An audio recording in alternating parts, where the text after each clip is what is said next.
Hey everyone, it's Strange Michael. I hope you're doing well today, and I hope you had a wonderful Christmas, and I hope you have a great 2025. I hope you had a great New Year and everything, New Year's Eve, whatever.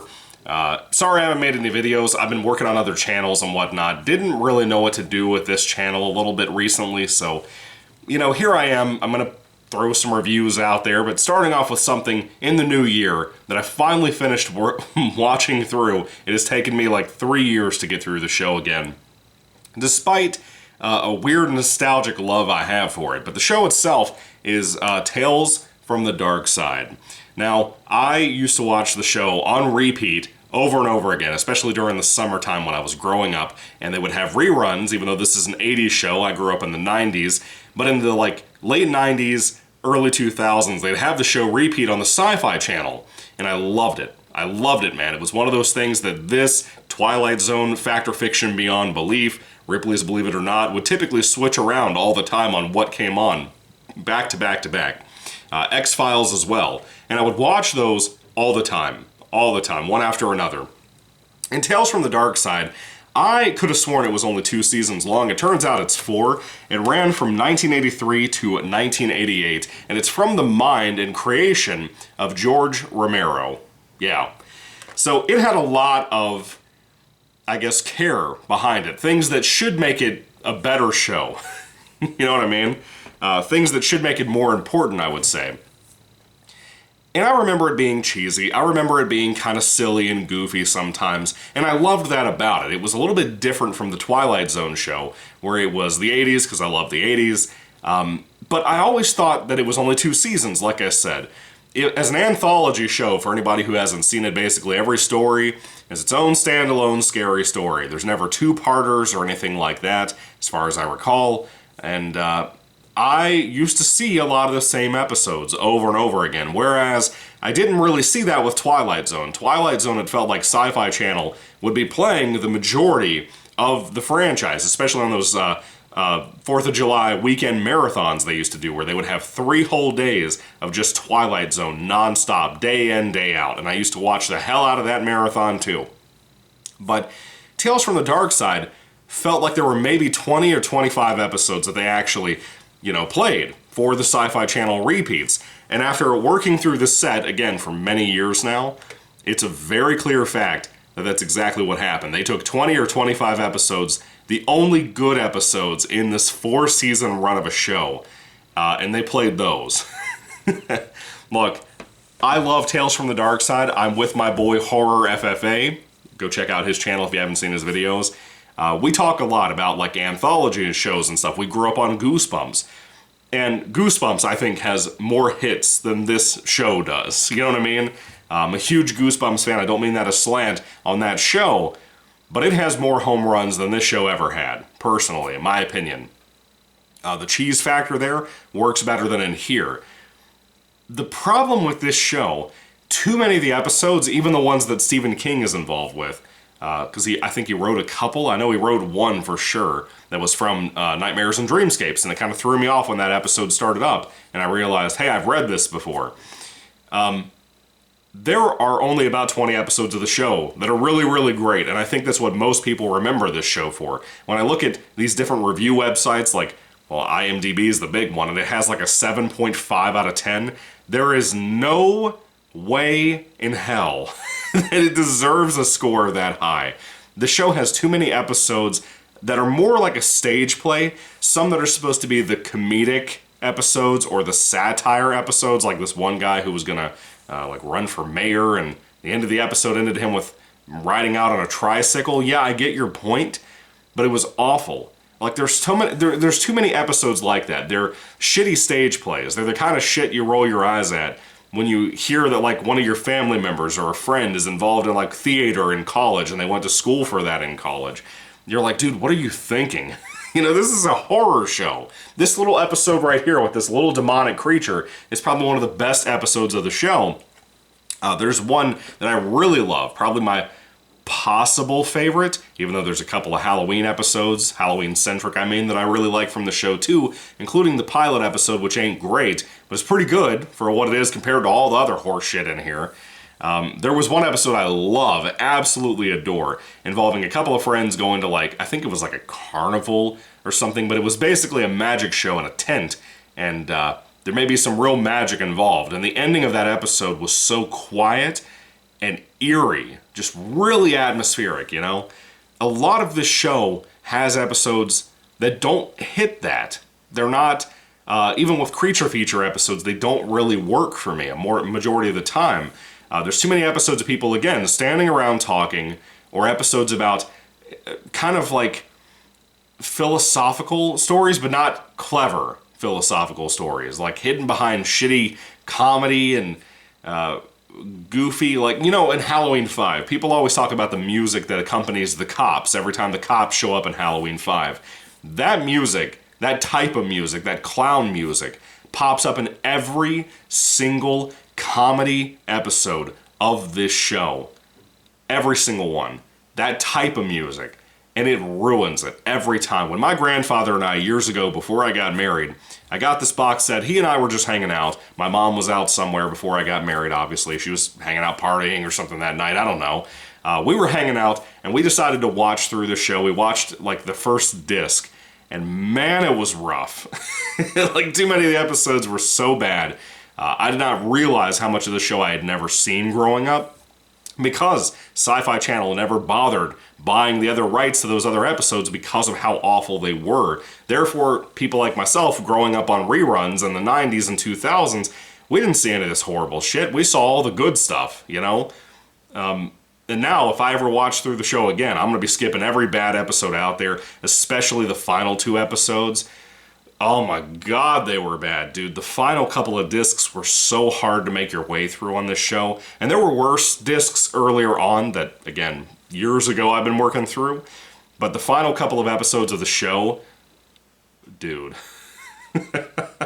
Now, I saw the movie one time, probably roughly 10 years ago. It was before my wife and I got married, or even dating for that matter. And I hated the movie too. I'm actually rewatching it right now. It's not as bad as I remember. It ain't great, but it's better than what I remember. You know what I mean?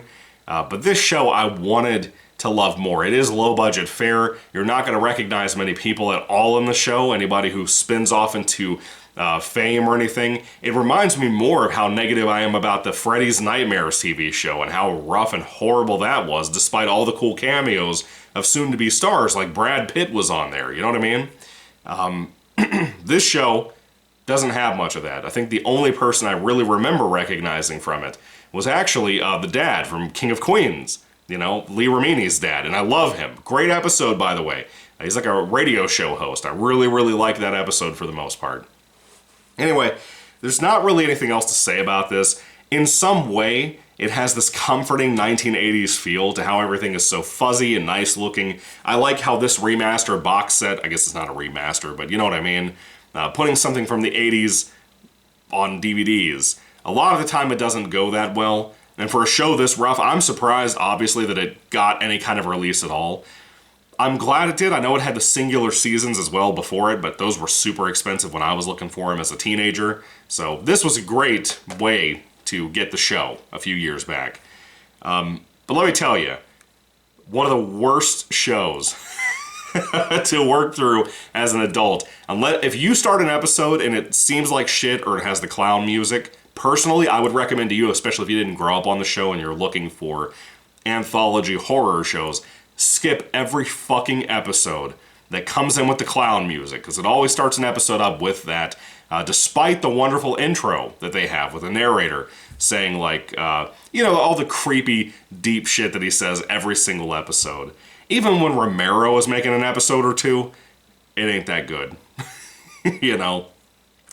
I don't know how this show, even in the 80s, where things could be cheesy, things could be bad, and still somehow survive, I don't know how this show made it 4 seasons. Horror FFA, my friend, tried to explain it to me yesterday, and maybe he's right about syndication issues and stuff after a couple of seasons, but man, oh man, I don't think I could do it ever again. Sitting through every episode, I mean. That would be torture. That would be a military tactic to bore people to death, you know what I mean? Fuck pulling their fingernails, fuck pulling their toenails, fuck the waterboarding stuff. Just make them sit through the 90 episodes of this show. So anyway, not a fan. Not a fan of the show, outside of the episodes I loved, like the ones I've kind of briefly mentioned. But like, dude, there's so much bad in here. I'm actually shocked that there are people who still love this show and remember it fondly. I guess if you grew up in the 80s and you saw every episode week to week, maybe there's a different approach there, because there's a lot of bad shit from the 80s that did not age well, in my opinion. Like, I just recently saw a Betsy Russell film. Yes, Jigsaw's wife, called Tomboy, from an 80s Mill Creek box set. And Tomboy is awful. It's not a good movie. I sat through it. It's better than a majority of that box set, but it ain't much better than that box set. You know? Tales from the Darkside, though, I want to love more because of my love and nostalgia that I have for it. But man, oh man, does this not age well. It's a great set for kids and teenagers. There's not too much stuff in here that's horrifically bad. There's not really a ton of blood and gore and anything like that. But when it comes to the likes of the classy Twilight Zone classic series, never saw the 80s or 2000s series, fuck Jordan Peele series. When it comes to comparisons with that, or Tales from the Crypt, you know, this doesn't come close to those for me. It doesn't come anywhere near that ballpark. Maybe it can rival the Twilight Zone from the 80s, I don't know. I've heard some people say that's better than the original Twilight Zone series. I doubt it, but I heard that. Goosebumps, better than this show, like I said. There's just a lot more that I like, way more than this. This is like the bottom tier of anthology shows for me. Now, I've seen worse anthology movies, like The Monsters Club, I think is what it was called, with Vincent Price. But this show, it's rough as fuck, dude. So anyway, look for, like, if you're gonna watch the show, look for, like, the best episodes, like, listed online and stuff, and pay no mind to the bad episodes, I promise you.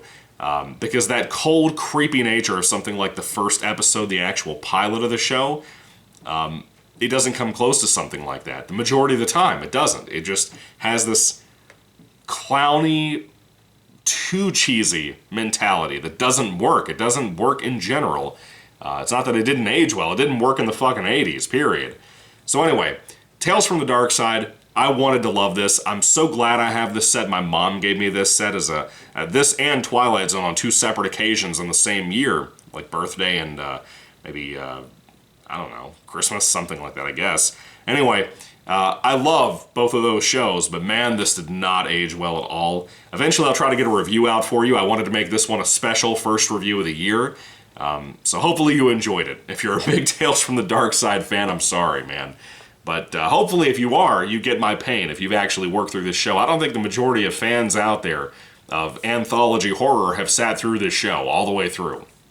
So anyway, what do you think about Tales from the Darkside? I'd love to hear everything you have to say about this, other anthology shows down below. Are there any other ones I've never talked about? I know my friends talk about shows like this one called Monsters from like the 90s, I think is what it was, that I've never actually seen. Apparently you can buy it, but I don't know. If I had to rate Tales from the Darkside on a 5-star basis, I'd probably give it like a... There's way more bad than good, and usually when it's that uneven and not like a good kind of 50-50 split or close to it, even if there is less good than bad, I would usually give it a 3 out of 5. There's so much awful shit in the show that doesn't work in any way possible. These weird, mostly filler, standing around talking for like 20 minutes and then having something interesting happen. Unlike shitty episodes like Seymour Llama. Oh, God, that's an awful episode in the final season, dude. You don't even know how bad TV can get until you sit through Seymour Llama. Jesus Christ. I would give the show a 2 out of 5 stars. I know that seems awful if you're a fan like I am, and you haven't seen the whole show all the way through, at least what you think you have. If you saw the sci-fi reruns growing up, there's a good chance you did not see the absolute shit stains from the show. So hopefully you'll give me the benefit of the doubt, try to watch the show a little bit more, and see what I'm coming from here. Because, dude, 1 or 2 of those bad episodes, you'll get where I'm coming from the get-go. I think a lot of people remember the show so fondly because of the sci-fi reruns, and maybe back in the day from nostalgia, and that's about it. It's one of those things like Zapped with Scott Baio that I refuse to sit here and say it's a good movie. It's not. Fuck that movie.